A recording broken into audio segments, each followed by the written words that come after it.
Hello, Internet. You're listening to the In Your House Comedy Podcast with Kd and Kersey. Now hold on to your butts. Keep your arms and legs inside the podcast at all times. Prepare to have an autographical orgasm. In 3, 2, 1. If you can all please just help support the channel by giving us a like, subscribe on Instagram, on YouTube, wherever you view us, wherever you watch us. Just help support the channel in some way, do something. He'll give you a head if you do. There you go. Hello all you sexy people, and welcome to episode 11 of the Kd and Kersey podcast, the show where we talk about all things weird and or interesting. I'm a tired Kd today, so don't expect the usual energy that you would expect, my man, but I can say what's up, my honkies. It's Kd. Oh, hello. Are you back? Hello. Are you back? I don't know what happened. I don't like it this week. I've had enough. I don't want to see it. No, well, you know about my rap just completely broke the internet. That's what happened. I started rhyming and the internet just can't take it. It's like, no, we can't take so much awesome. It's like, we need to shut down. And I'm like, but I'm still awesome and doing the rap and it's not even on anymore. Don't worry. All I heard was... You've gone again. Right then. So this is episode 11 of the Kd and Kersey podcast. And I have already done the beginning once, and I'm not going to do it again because we're already 30 minutes into the recording, and we're now hopefully starting without the internet crashing and destroying our lives. I don't know what's happening, Aaron. How are you? I'm good. Other than those technical issues, I'm all good. How about you? I'm good. I feel like I'm a walk or sitting technical issue in general. I am the living embodiment of a technical issue. It does happen, man. You know, even if we're face to face, it could have happened. So don't worry. We'll one of us starts fainting or something. Yeah, athletic fit. Yeah, something like that. There's always issues somewhere. See, I've started booking in gigs again now. Like to start gigging again properly. Yeah. I've got like Portsmouth for stuff next month. I'm starting like the end of the month, November time. And it's going to be so weird seeing everyone again. I feel like I'm going to have to take like a square cut out, like a frame, get a frame, take the glass out, and just so I'm looking at people so it feels like I'm looking through a laptop screen. Otherwise, it's going to seem strange. Definitely. I think it'll be weird. It's like going back to work, I suppose, if you're an office worker like myself. Did you see? I don't know if you saw this. I think this was only a couple of days ago. Go on. So apparently, what is it? This is proof that Nessie has been found. This is a picture proving Nessie. That's Nessie right there in a circle. Bless her. Or him. Look, or them. Yeah. Or it. Because that's completely like, I mean, that's a sonar and a heat and stuff, so it doesn't even make that. It's not a Tic Tac UFO video, put it that way. That looks like a butterfly. or a shrimp. I've got to assume it's a really big area. But, it doesn't look like it is. But a depth of 189 meters, actually, that is quite deep, isn't it? Yeah. And where was this located? Well, Loch Ness. Somewhere in Loch Ness. Yeah. It was So Nessie's still in Loch Ness? Apparently she's just been chilling there. He hasn't travelled at all this whole time.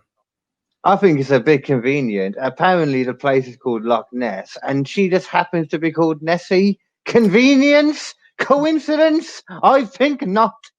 Did you ever think though that Loch Ness came first and then the sea monster came? I'm not getting into a discussion about what came first, Loch Ness, the chicken or the egg. I'm not into it. No. And then that's what they call it Nessie because it's after Loch Ness. Did you forget about that? I refuse to accept it. That's not how time works. That's not how life works. It does.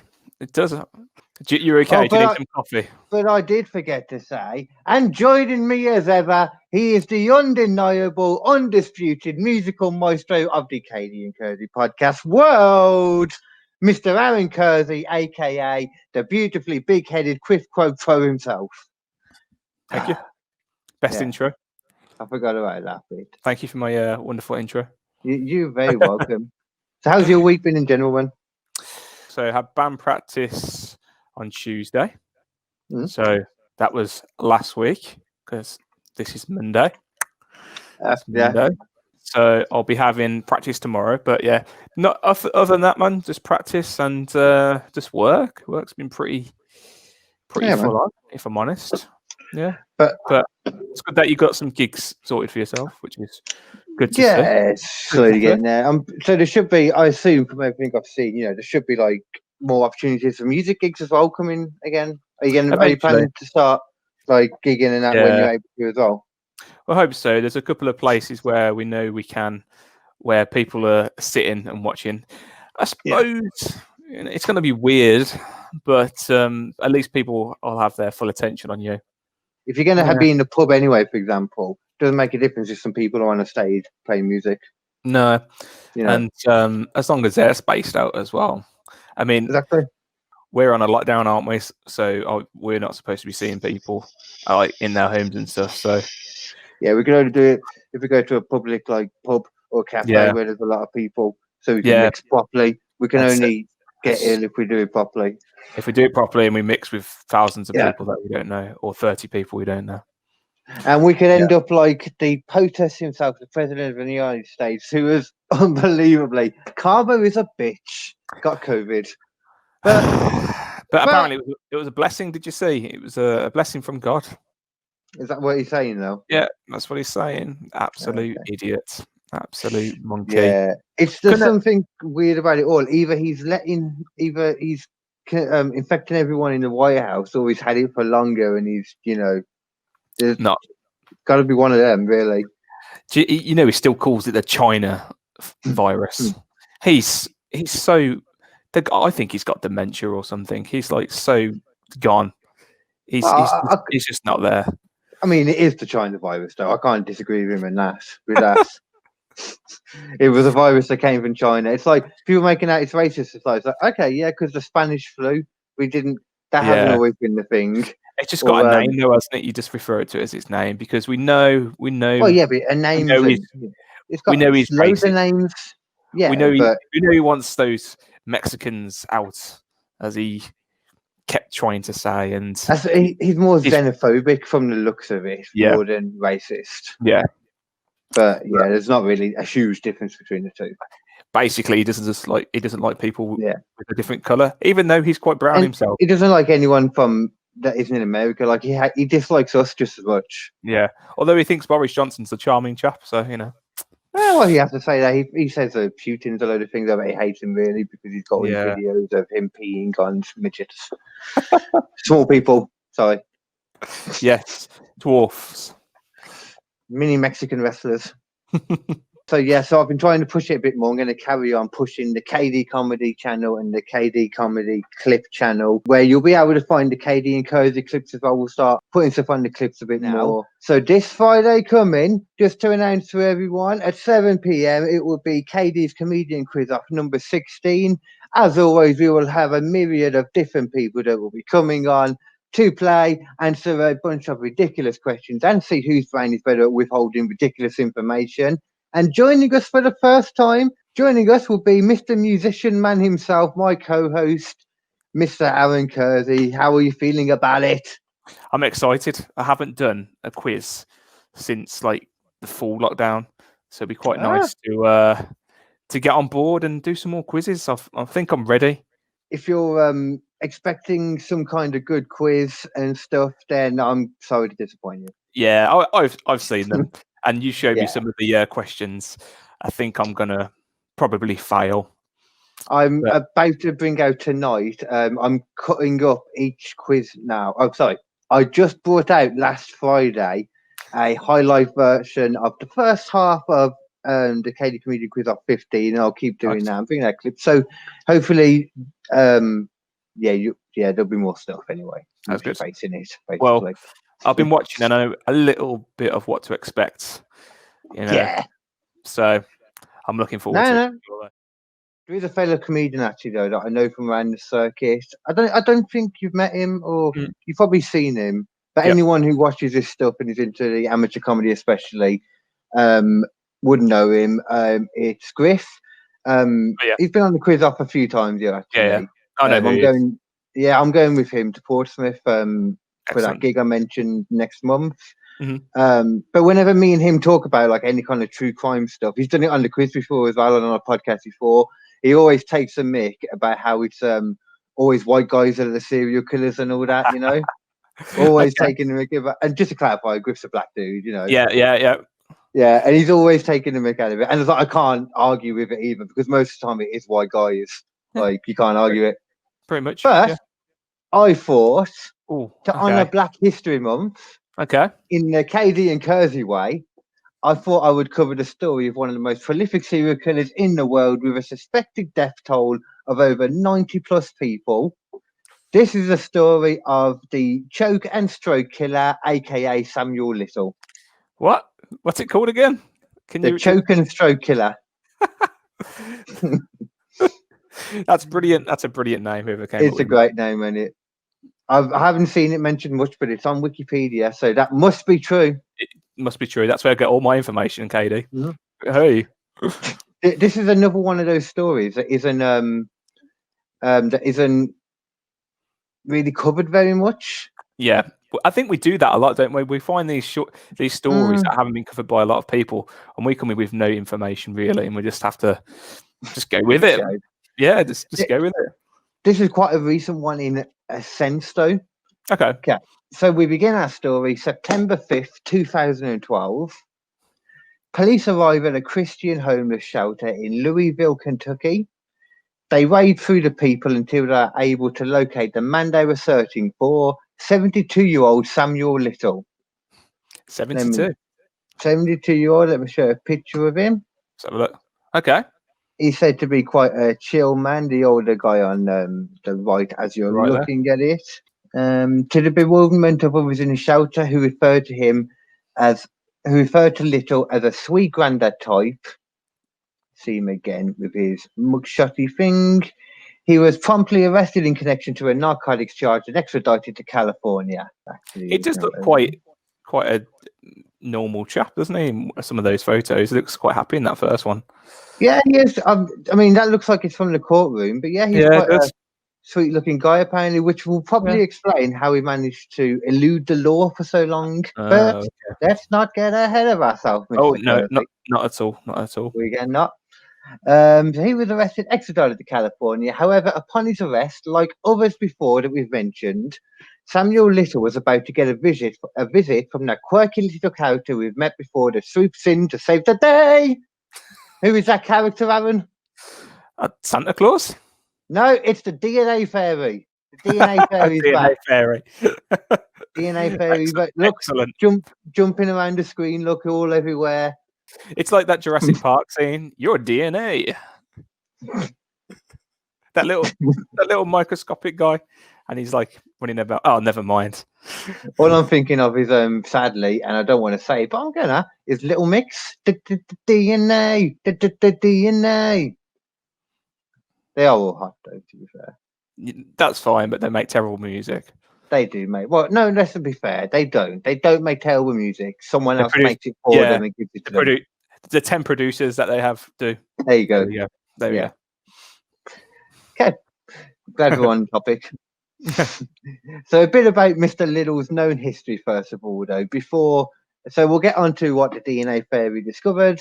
But for now, let's do some of his history. He was born in 1940 to his incarcerated mother in Georgia. His mother was reportedly a prostitute. So he was born just before the end of the Second World War. Yep.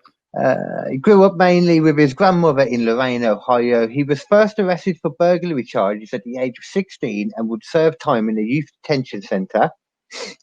Months after his release, he was arrested again for breaking and entering. In his late 20s, Little went to live with his mother in Florida, where he would work at the Department of Sanitation and later at a cemetery. Okay. Don't know if that will come in, if that will be important in the future. Who knows? I'll keep it just here.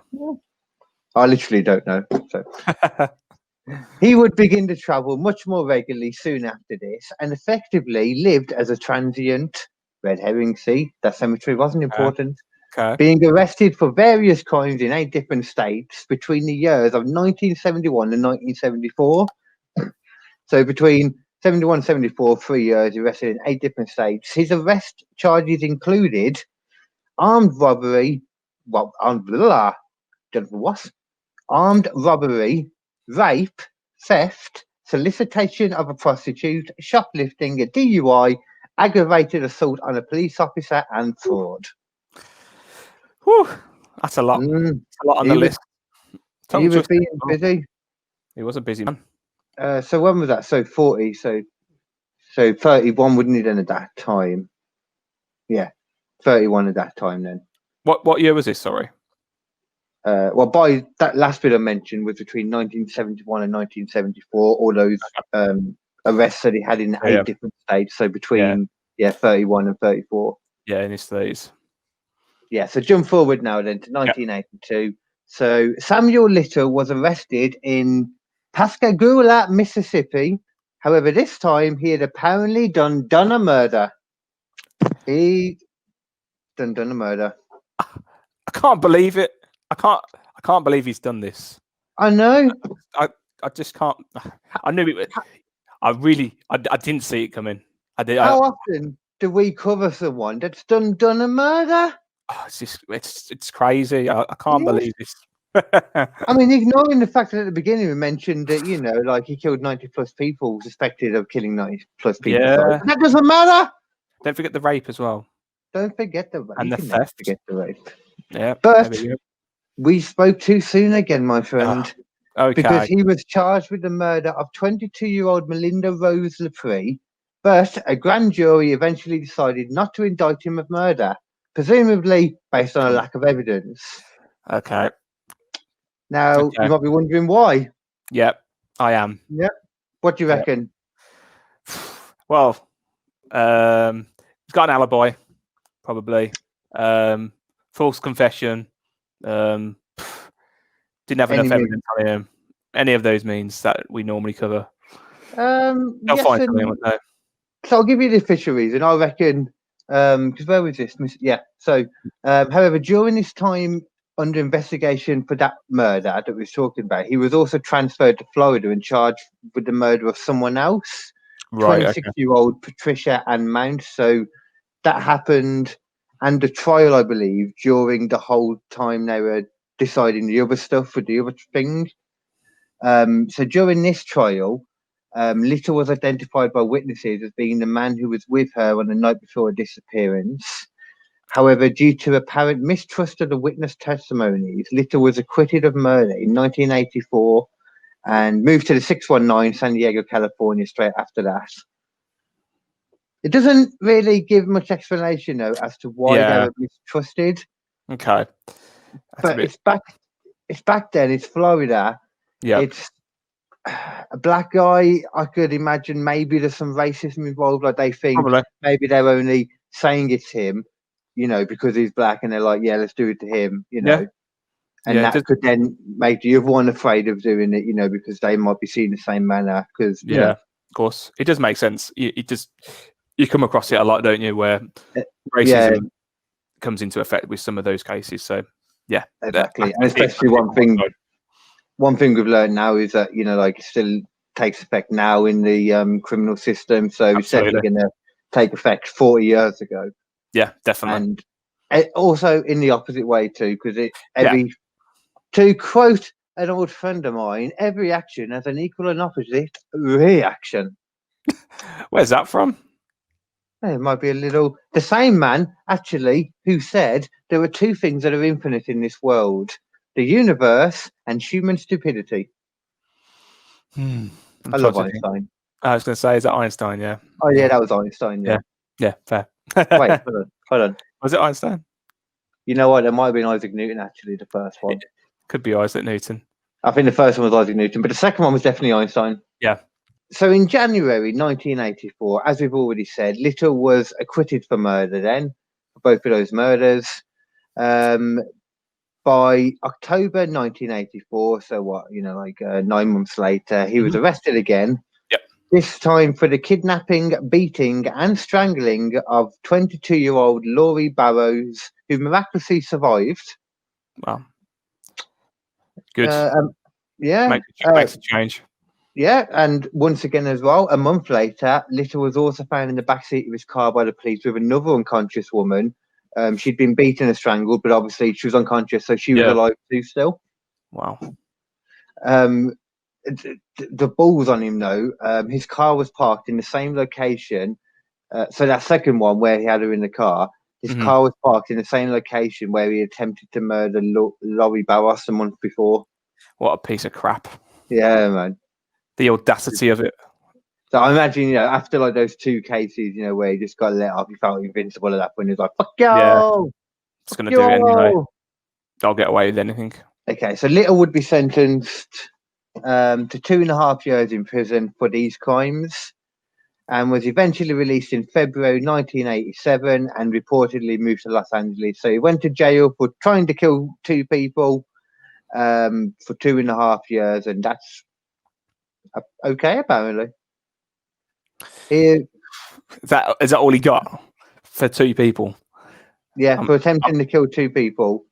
Outrage. The last one. This is just mugshots, from each of his arrests. 1975. Mm-hmm. I feel like if they ever did a movie about this, Lawrence Fishburne could play him. Sorry, I got a milkshake. Oh, nice. I can just about see it. I was just saying, in 1975, they're going to do a film about this and someone was going to play him. I feel like Lawrence Fishburne would be a good candidate to play him. 1975, very early Lawrence Fishburne. And he's getting on a bit as well. Yeah, so... Because you'd have to play him now, wouldn't you? Bear in mind, that's 1995, the last one there. So that was now 25 years ago. Yeah. But I feel like in the 60s and 70s, I'm trying to think someone who would be able to play him. I don't know, someone like... Oh, actually, at that time? Yeah, so like maybe they could get a couple of actors to play like his time, the different times. Like I feel like Lawrence Fishburne could play like the later years of him. It's weird though, because it was like you saw in that thing. He was arrested a couple of times over the 90s. So like there's no details in regards to what he was arrested for in the 90s and that. So I'm guessing just lesser crimes, Yeah, as it is. Doesn't seem as though he was actually charged with anything, just once again because of the lack of information. Seems as though his whereabouts for about 10 years. So after the 95, is just widely unknown in general due to just, I'm guessing, a transient lifestyle like he had in the past. Yeah, of course. He wouldn't make himself known again to the police for about 15 years until the 2012 narcotics arrest that we mentioned at the beginning. Mm-hmm. So we're back to the beginning now. So there's a couple of videos to go along with it as well. As we previously mentioned, upon his arrest, his DNA was taken, presumably for the first time, as he was last arrested in the mid-90s. Which seems strange to me because I don't know when they started taking DNA, but I felt like they would have started in the 90s. Yeah, I would have thought that as well. And maybe just because it was lesser crimes, maybe they didn't do it for that reason. But like we said, then the DNA fairly initially linked Samuel Little to the murder of 3 women whose bodies were all found on the streets of Los Angeles. The 3 victims were Carol Eileen Alford, killed July 13th, 1987. Guadalupe Duarte Apodaca, killed September 3rd, 1987, and Audrey Nelson Everett killed August 4th, 1989. So he was transferred to Los Angeles and officially charged with the murders of all 3 women on January 7th, 2013. And that's only recently as well. That's crazy. Like after all that time, finally. Oh well, that's nothing yet, man. Oh, really? Okay. Oh, that's nothing yet. On September 25th, 2014, Samuel Little was found guilty of their murders and sentenced to life without the possibility of parole. On the day of the verdict, Little would continue to protest his innocence. However, by late 2018, this would all change when he would make a series of confessions to the FBI. If you type in his name on YouTube, type in confession, there's so many videos of different ones. There's some cut up into different bits where he's talking about one particular one, gives loads of details and all that. So it's not just, it really doesn't seem like it's just someone like the confession killer just saying. At this point, I'll show you a clip then of him talking about one of the people confessing to the FBI about someone. North Little Rock. Tell me what that girl looked like. Oh man, I loved her. I forget her name. Oh wait, I think it was Ruth. Okay. She was a heavy set, big old yellow gal. And she was like honey color skin. And she had, her hair was not really long. It was. How tall do you think she was? She was about 5'7". How much do you think she weighed? She weighed about close to 200, about 170. Pretty big girl. Yeah. Right. Now, where did you meet her at? Okay, down in the crack house. Her and about 6 other girls were sitting on the porch. The dude selling crack in there. I stopped to go in there. I seen the girl. That's why I stopped. We stayed together 2 days or more. I think about 3 days. We was going shoplifting. We went to Sears. We went to Kroger's, and that's where I got busted. Mm-hmm. I whooped off the road and back into their little woods. There was a cornfield back there. I pulled through it, and on the other side of the cornfield was a trash pile. I parked the car facing out where I could see anybody coming in. So I pulled her out of the car. She's too big for me to carry her. So I just pulled her out of the car and laid on that trash that was lit there. So was it like a cornstalk pile, or was it? Yeah, a bunch of corn stalks. What could you see from there? I could see the highway. Whew. So he just seems so nice. Like, I mean, he's a piece of crap, but he just seems so nice. I love the bit where he's like, what did he say now? Oh, a heavy set yellow girl. I love that. Like, and then she had like honeycomb skin. What a way to describe someone. There was more of that bit. He went on describing like the look of her for a while, so I cut a chunk out there. Oh, fair enough. Fair enough. With what you're saying there about how he sounds, like a lot of people that have talked to him say the same thing. Like in some of the other videos I saw, like on it's news videos mainly that's about showing this, and they're saying the same thing, and it gives credence to why he apparently was able to elude the authorities for so long, even though they were aware of him. He managed to not get arrested for like 15, 16, 17 years, something like that, after getting done how many times before that, I can see why people, wouldn't suspect him. He just seems like just a lovable guy, and I mean, obviously isn't, but Well, even more, man. On December 13th, 2018, Little was convicted for the murder of Denise Brothers after confessing to a Texas Ranger. Mm-hmm. He would also be convicted of the murders of Alice Stewart, Mary Jo Payton, Rose Evans, and an unidentified Jane Doe on the 23rd of August, 2019. And this brings us on to the next video. The FBI now describes Samuel Little as the most prolific serial killer in U.S. history after he confessed to murdering 93 people, and the Texas Ranger who got him to tell his stories using a sketch pad. Our national correspondent Jerika Duncan is following this amazing story. Jerika, how many cases has this solved? Well, that Texas Ranger told 60 Minutes that 50 cold cases have been solved with Little's cooperation. Now, Little has described in detail how he killed his victims, and he even remembers what some of them look like. Wow.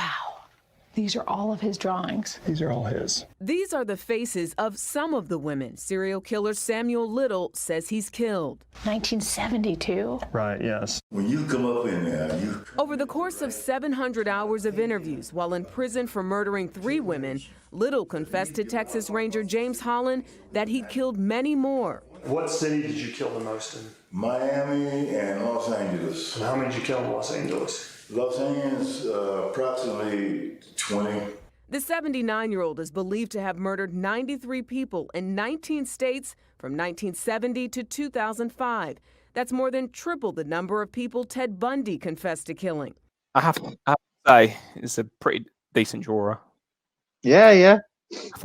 I mean, if he wasn't going to go out and kill people, he could have found a decent job in art somewhere, or Well, at least he's able to give them evidence of some kind. Oh. Yeah, I suppose he's able to. It's one way to find them.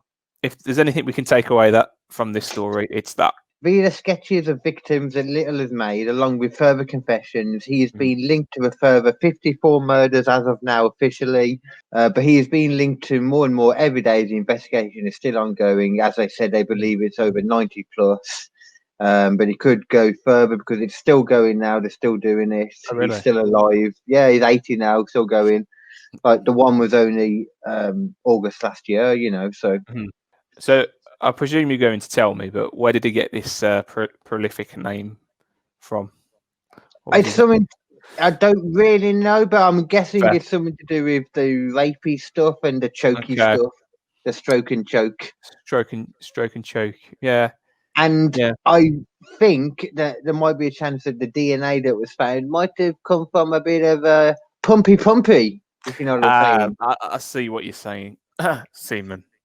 See, yes, I do see men. I see a man. But yeah, so that was pretty much the story of Samuel Little anyway. Like you say, there's very little. Sorry.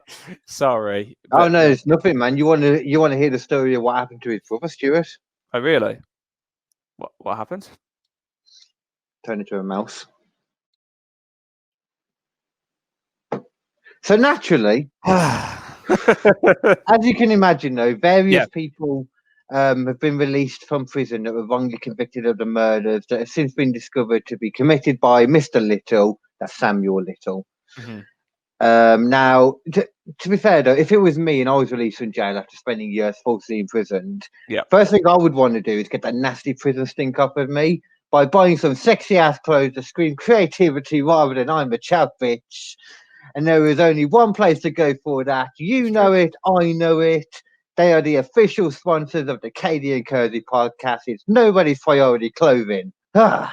You can visit Nobody's Priority Clothing via Facebook or teespring.com via the links in the description right now. Please use promo code KDPromo with zeros instead of the O's to receive 25% off. That's KDPR0M0 to receive 25% off. Kersey, what was that promo code again? That's KDPR0M0. Just to let you know, it's zeros, not O's.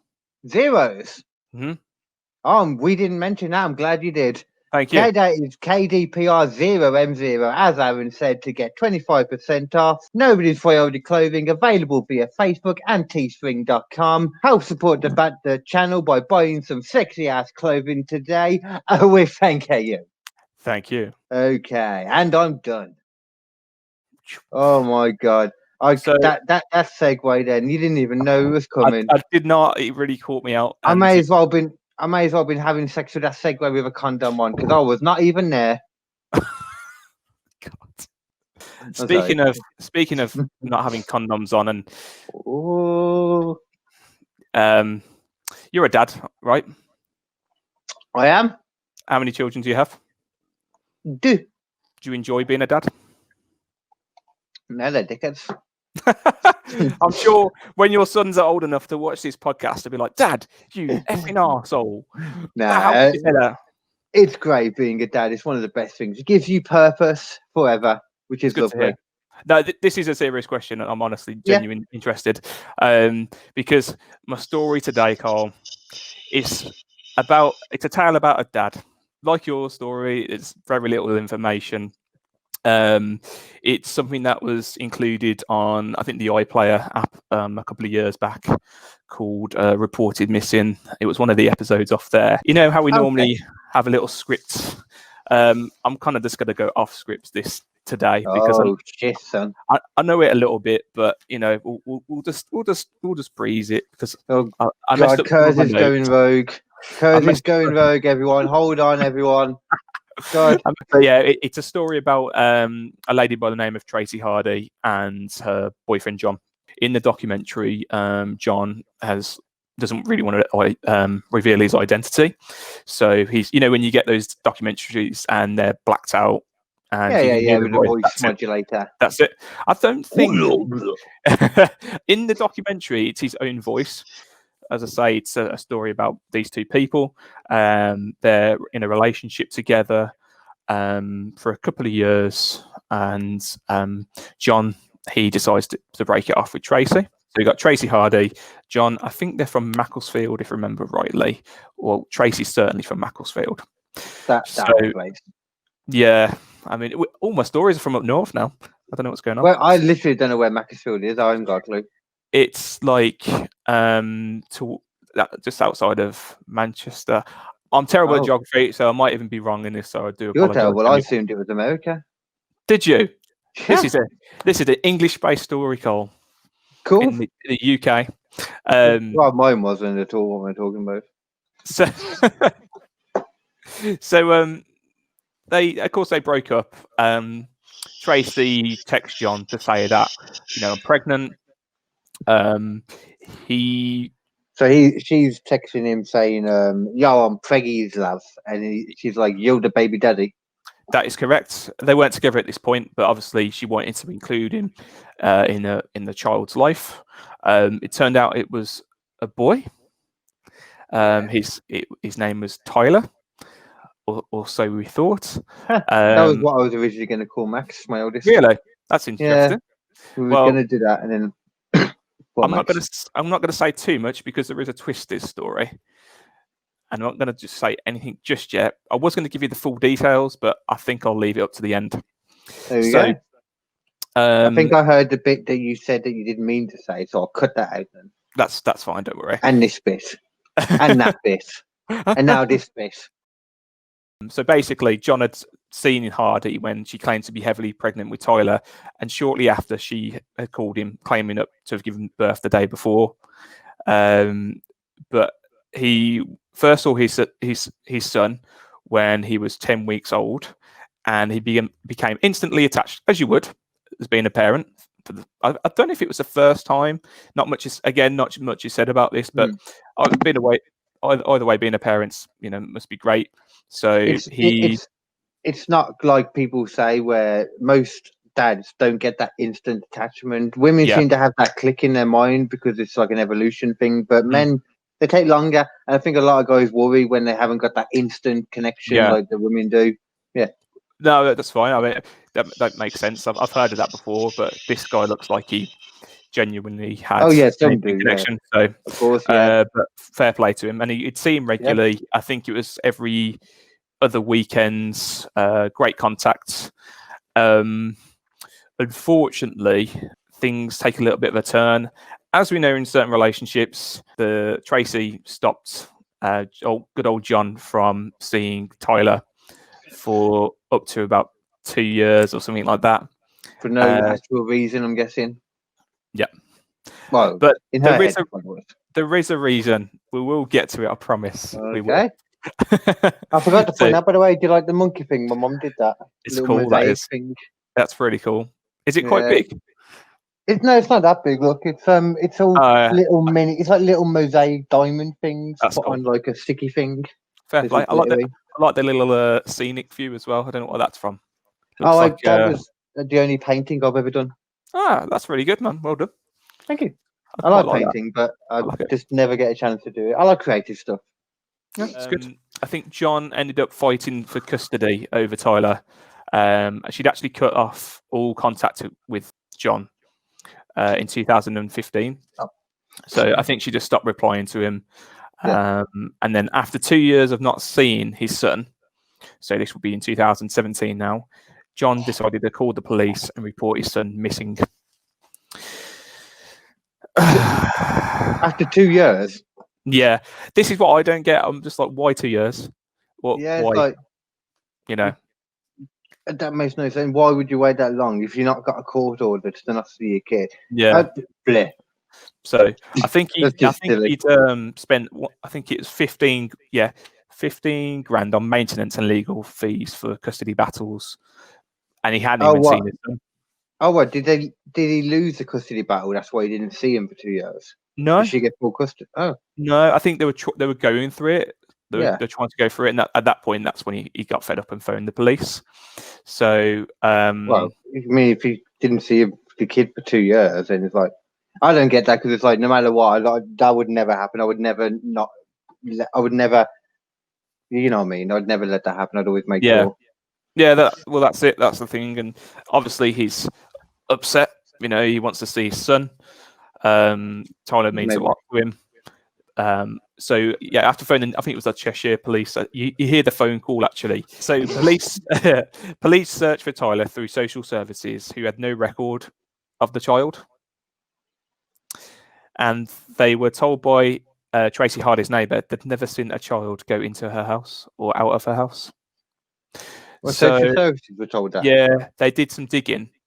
I think the police went to the house, and they couldn't find like any children's toys, any signs that a child actually lived or was actually there. Was there no child registered originally then? Nope, no child registered at that address or anything like that. How old was he supposed to be at this point? So he was born in 2012.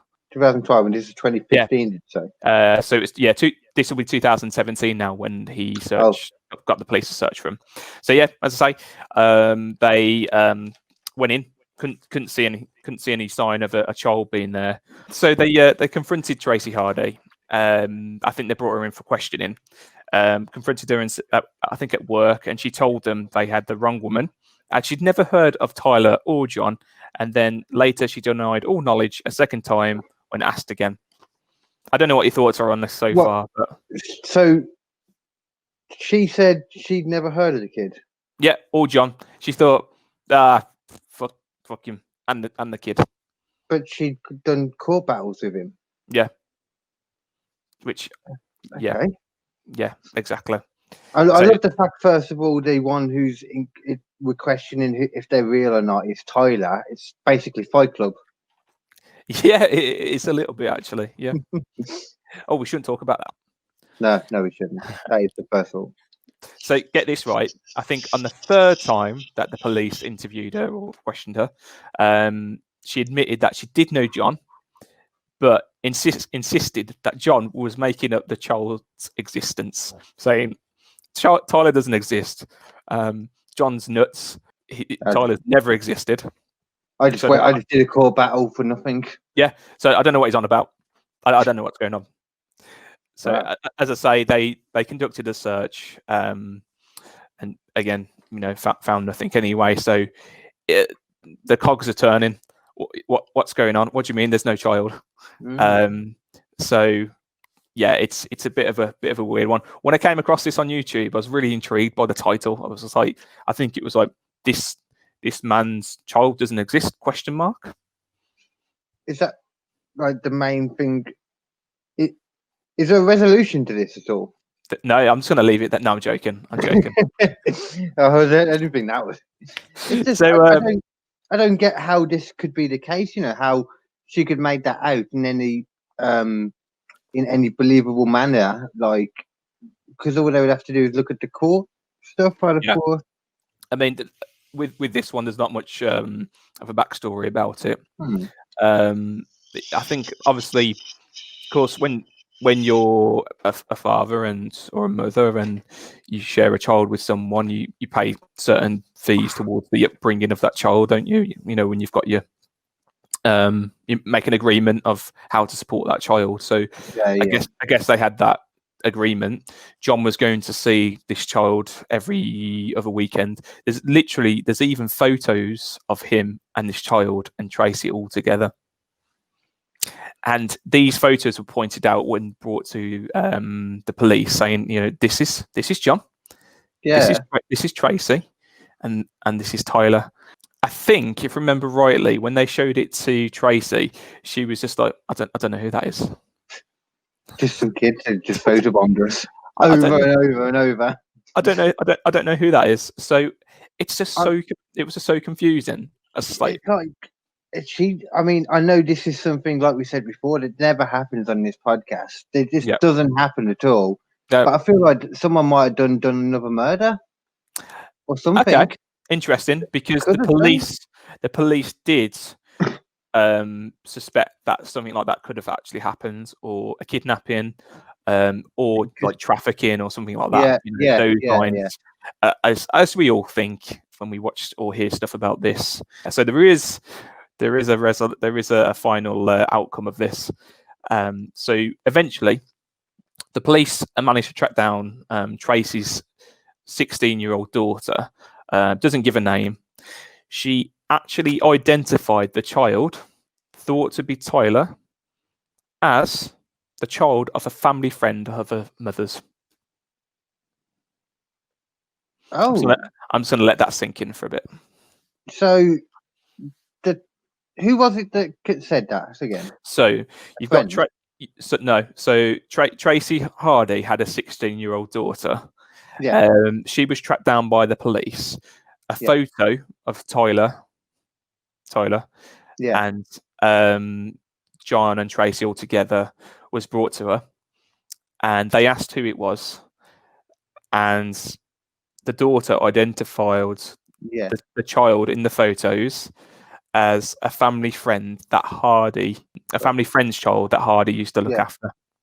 Wow, this is Coronation Street. I suppose it would be like that. Yeah, it does remind me of something you'd find in a soap. Literally the other day, there was this family that there was this one family, and the one younger son, like he apparently had this kid with this woman, and then all of a sudden, you found out that no, it wasn't their kid. She lied, and it was actually her best friend's kid who she was childminding for, and she just kept bringing him round and pretending it was their kid and stuff. That is exactly this story. Yeah. So I'm glad I brought that up. If it's on the soaps, that's even better. Real life Coronation Street, man. I don't watch them, but that's fine if it's on here and we're discussing it. ITV doing our fucking advertisement again. There we go. I know, yeah, as last week we did as well. Mm-hmm.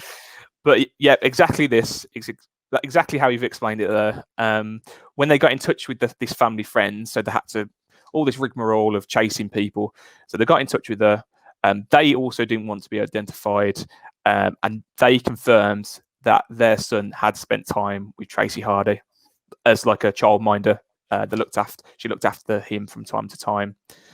So did you say she was pregnant, but she disappeared when she was actually pregnant? Apparently pregnant. Yeah, I think there's a bit of a mix-up in the timeline there. So there's a bit of a gap where we did see her before, or during pregnancy. Yeah. And she miscarried or something. Yeah, and then I think it was like he met the kid at like 10 weeks, if I remember rightly. Okay, yeah. So I heard. So she could have been pregnant originally, and that's what kind of made her snap a little bit, because that's how it happened in Corinne. It made a lot of sense. Yeah. Well, guess what? She wasn't pregnant at all. Oh. Yeah. Snapple. Yeah, complete lies. Completely fabricated. Mm-hmm. So Tracy had offered to help out with the boy of the friends because she'd known that person for 20 years. And she finally confessed to the police eventually, stating that it was an act of petty revenge that had spiraled out of control. She quoted, "It started off as a little lie and it got bigger, and bigger. And it got to the point where I thought, I've got to stop this. It's not fair." After 3 years, funnily enough. 5. Oh God, yeah. 5 years. Whole life, basically, 5 years, yeah. So I felt pressure to tell him, but I couldn't. It would break his heart. Yeah. I mean, it wouldn't, because the guy didn't even bother seeing the kid for 2 years, so he ain't going to break his heart that much. Well, you say that, but she states it was my fault for putting him in that position in the first place. To be perfectly honest, I'm glad that it's over. I am, even though it's serious. I'm glad it's over. I realize what I've done to him. I do feel guilty. I know he'll hate me forever, and rightly so. As I say, she eventually confessed, and she was sentenced to 2 years in jail for fraud and perverting the course of justice in April 2018. What's the actual fraud part? I wonder. Maybe she was, I suppose, falsely identifying a child, or I don't know. So yeah, I mean, John was basically heartbroken after this. He was really upset. I suppose you would be if you've connected to that child. Well, I don't know. If you haven't seen it for 2 years, you're not that connected. But I suppose he had those few years with him. It's thinking it's his child. I know. Yeah. I mean, she did stop him from seeing that kid. I suppose it's not his fault, is it? In one respect, we know. Nah. some parents can be like that. So no, they can like, but you also have to accept this. Mhm. You know, there's a lot you can do about this. Which Yeah, maybe it was just a bit of like, because it seems strange that he would wait 2 years and then do it anyway. So maybe it was just a bit. yeah, I suppose Some details missing, or something that there's probably just between them two. I think there probably is. There's probably like some back and forth. Oh, you can't see him this week, John, because he's got such and such going on. Yeah, because it makes sense. Because if you look at like my situation in like law and all that, in record, it would look like nothing. Yeah, that's fair.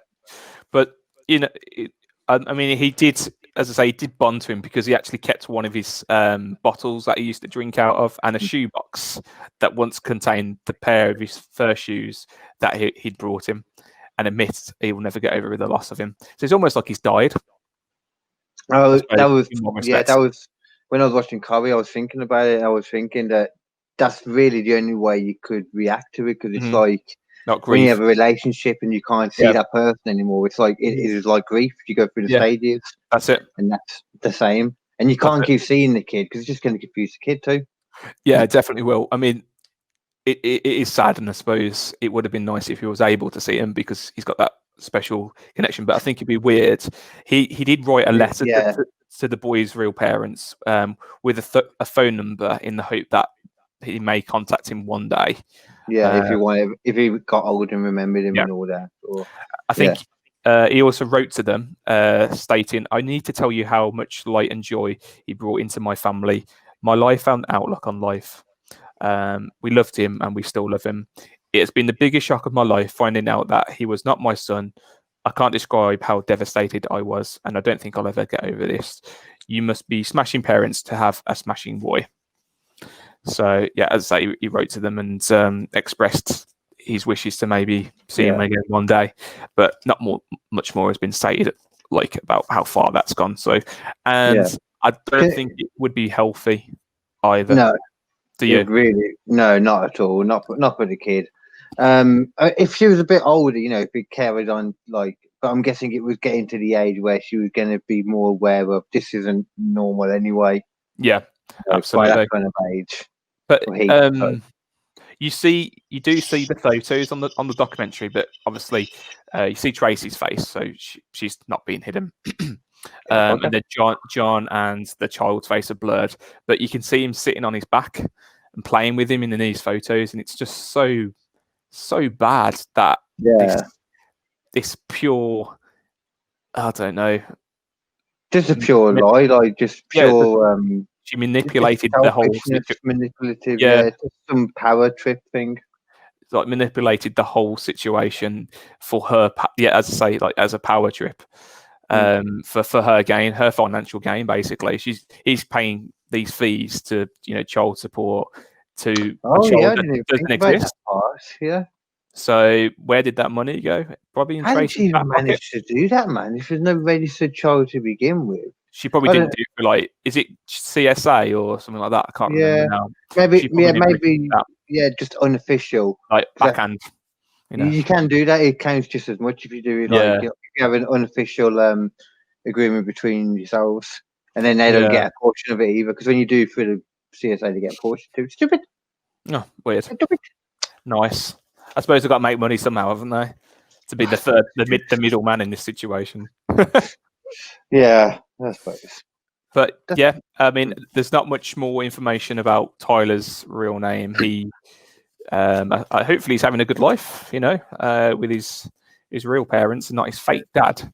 So it was like the last part was 2016 or something. You said so, like. Where were we? I think it was 2017. Oh yeah, I think you said that actually. Yeah, that's when the case. Oh, he's still young, probably then. Yeah, so be like 8 now. Yeah. It's so weird. We both picked stories this week that were modern ones. Yeah, very true. We haven't done that for a while, have we? So. No. Yeah, I think next week I'm gonna come up with some kind of weird history one or older thing. I don't know. I'll find something. Interesting. Well, as I say, you being a dad, it kind of rolls in nicely to look at this story and find out how you'd feel in that situation, I suppose. Yeah, you can't know, can you? I like to think you're smart enough than that, KD, not to. My children look just like me. I think they do. I've seen pictures. I think they do. And I saw them pop out. So. Okay. Yeah, the graphic details come into play on this podcast. And I was involved when they were put into. So. Yeah, good point. I did have a part to play in this. Very small part, may I say. Very small. Penis. Come on. I thought that was quite not nice because it's not a nice story, but something interesting to bring something to you, this week. So yeah, no, I like that one, man. That was cool. Okay, before we finish up, was that the end of your story? I'm guessing that's the end of my story this week. Yeah. Do you remember last week? I think it was. I showed you a couple of those film things for the quiz. Oh yeah. Which ones do you remember? Did I show you? Oh, I mean, I do remember you showing me some stuff, but not. Yeah. Oh, The Dark Knight Rises was one of them. I showed you that one. I think I showed you Rush Hour as well, didn't I? Or I told you about that. I think you told me about that one. Okay, I'll put that on.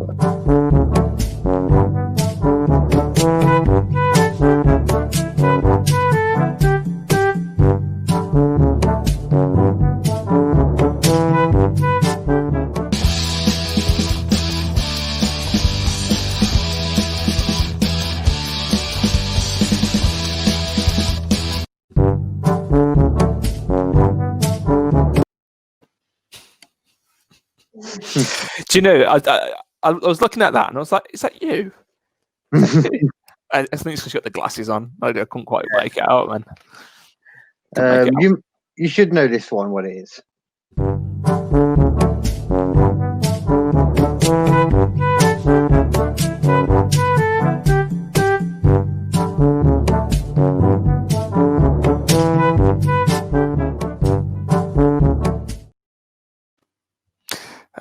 Like mother, like son. I don't know. Oh, it's a film. Sorry, I meant to say that part. It's a film.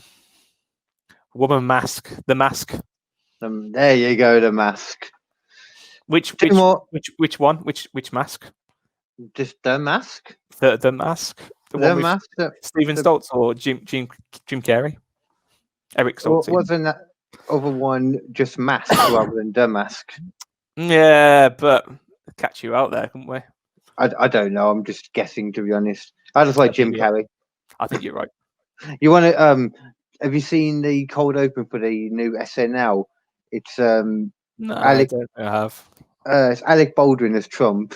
Yeah. Doing the presidential debate. That went on not long ago, and it's Jim Carrey doing Joe Biden. Oh, okay. That's it's cool. So great. Cool. They're brilliant, man. I need to check that out. Okay, now tell me if you know this. I think I might have shown you this. I'm not sure.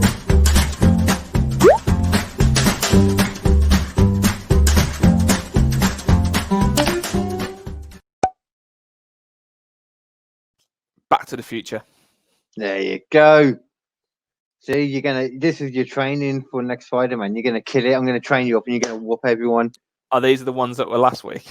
Yeah, but that's not the point. Okay.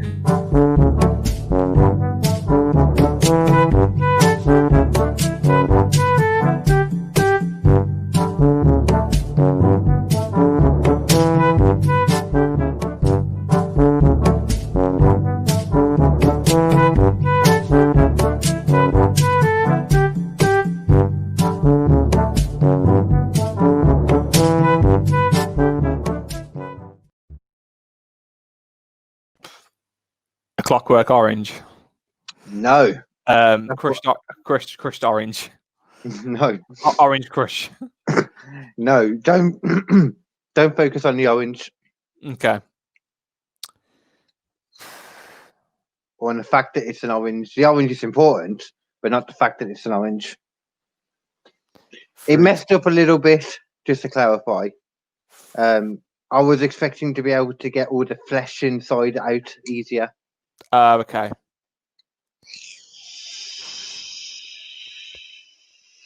Not sure. Not sure on that one. I'll give you a clue. with great vengeance. No, With great that's vengeance. Hey, wait. Ezekiel. Oh, No. Pulp Fiction. There you go. Because of the pulp. It's the not pulp. pulpy. It's not pulpy enough. I tried. I got covered by juice. I couldn't see what the book was as well.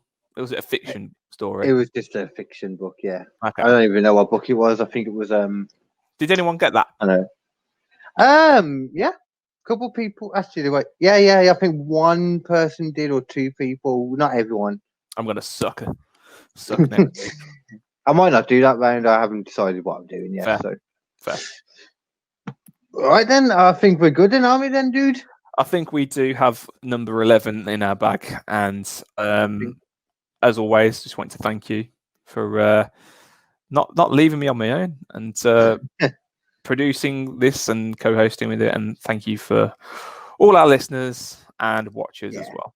Thank you to you all as well. Like we said before, you're the reason we do this, and we actually have some base viewers, some base audience, and we appreciate it, guys. Thank you. If you can all please just help support the channel by giving us a like, subscribe on Instagram, on YouTube, wherever you view us, wherever you watch us. Just help support the channel in some way. Do something. He'll give you a head if you do. There you go. Who? Tell your grandmother about the channel. She may like it. I thought you were going to say tell your grandmother about the head then. Take those teeth out. But other than that, goodbye from me and goodbye from Aaron, but also goodbye from Bob Monkhouse. And good night, everyone. Good night. Aaron, you can say bye, yeah. Goodbye.